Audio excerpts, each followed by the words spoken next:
This window were in a rough shape after a recent renovation. Dusty tracks, dirty frames and glass covered in smudges. So in this video, I will show you exactly how I brought them back to life step by step, using the same methods I use on professional cleaning jobs. So let me show you how these windows go from dusty and dull to crystal clear. Before I touch anything, I always check the tracks. This gives me a quick idea of what I'm working with, how much dust, debris, and even paint splatter might be sitting in there. So I always make sure to have a look at the tracks first, as skipping this step can slow you down later. Next, I take a small brush and work it into all the edges and corners. You wouldn't believe how much dust gets trapped here. This step breaks it all loose, so we are not just smearing it around later. It is quick, but it makes a big difference. Now it's time to vacuum. So for this step, I will use a narrow nozzle to suck up everything I just loosened. Getting this out now makes the rest of the job way easier, and it stops you from turning dust into a muddy mess when you wipe. By the way, if you are finding this helpful so far, make sure to hit the subscribe button. I share simple, professional cleaning tips like this every week, and I would love to have you along.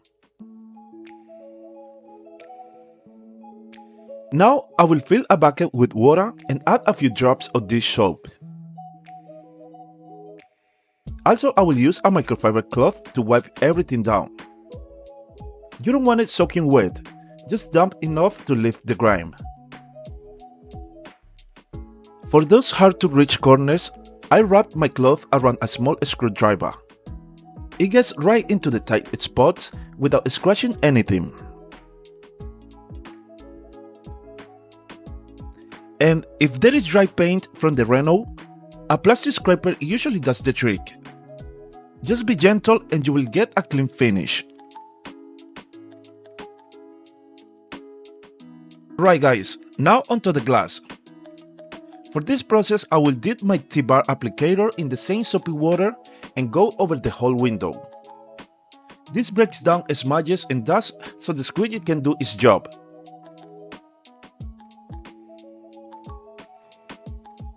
But before squeegeeing, I wipe the edges with a dry microfiber cloth. That stops water from dripping down later and messing up your clean finish.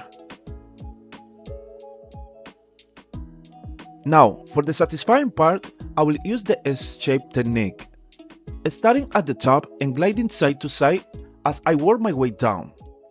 It's the best way to avoid streaks and get that crystal clear finish. Just remember to wipe your blade after each pass to keep it clean. Once the inside is done, I repeat the same process outside. It may take a bit more effort if it's really dirty, but at the end it's just the same process. Tracks, frames and glass.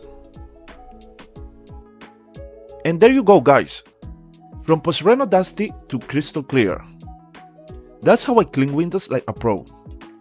If this video helped, give it a like, hit the subscribe button and check out for more pro cleaning tips right here. See you in the next one.